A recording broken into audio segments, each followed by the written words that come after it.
తలకాయ కూర బాయిల్ చేసి పెట్టాను. తర్వాత తలకాయ కూరలో ఇది మా గార్డెన్లో పండిన ఇది కూడా వేస్తున్నానండి.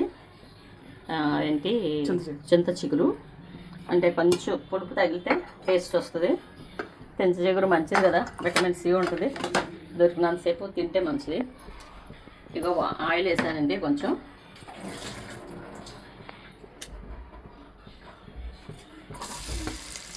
ఆయిల్, దీనిలో పచ్చిమిరపకాయ, ఉల్లిపాయలు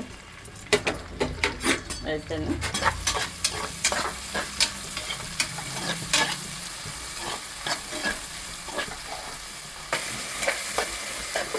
నెక్స్ట్ టమాటాలు వేస్తున్నానండి.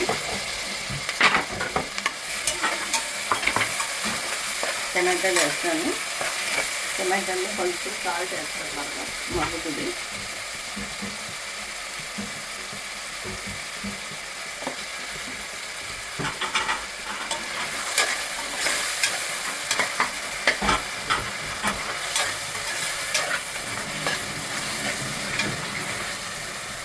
దానిలోనే అల్లం వెల్లుల్లి పేస్ట్,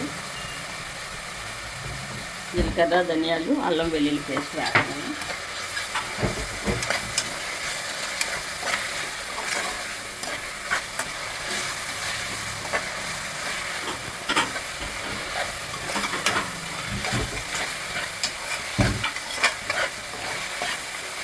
ఇందులో ఫ్రై చేసేసి మూత పెట్టేసుకుంటే మనకి కొంచెం బాగా ఉడుకుతుంది.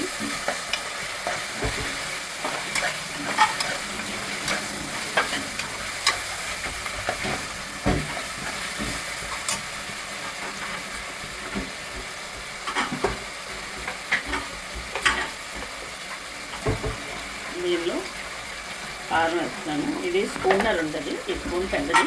మామూలుగా స్పూన్తో కలిపేసుకుంటే స్పూనర్ ఉంటుంది.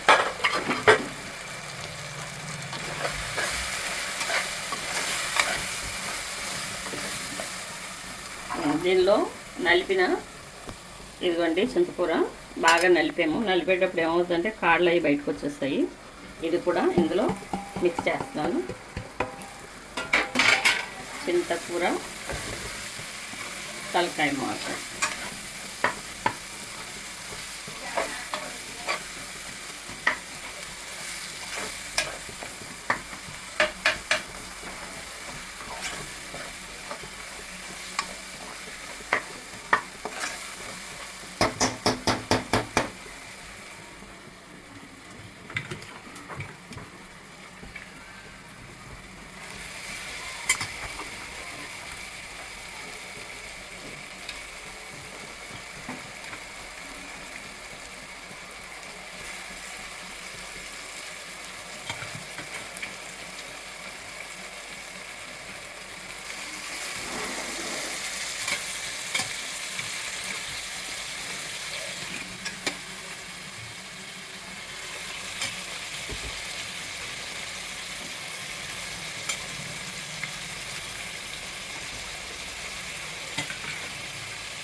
సాల్ట్ కొంచెం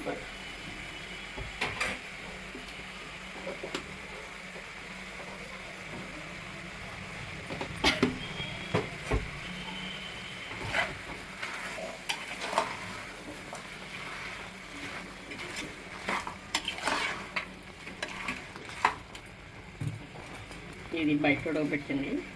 ఈ వాటర్ ఇందులో వేసేసి మూత పెట్టేస్తానండి.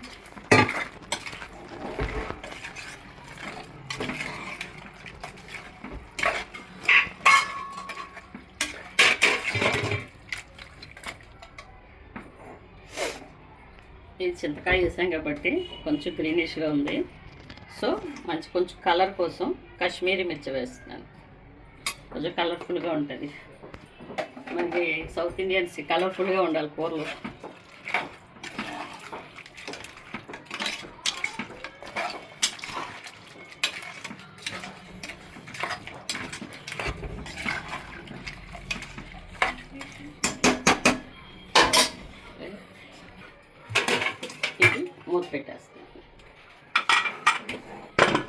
గదర్పాన్ మూత పెట్టేస్తాను.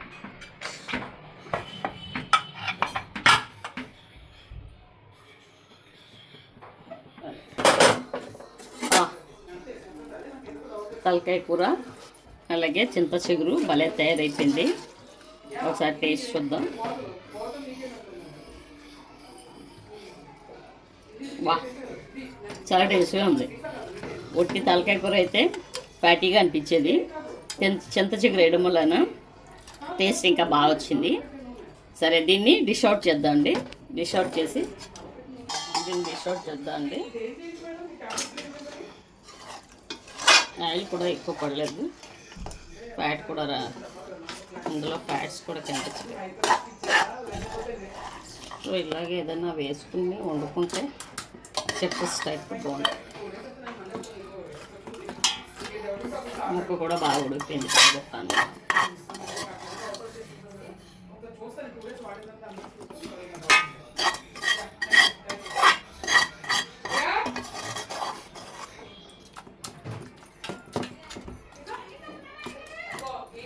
ఆల్రెడీ ఇందులో మెంతికూర వేసేసాను. చూడండి,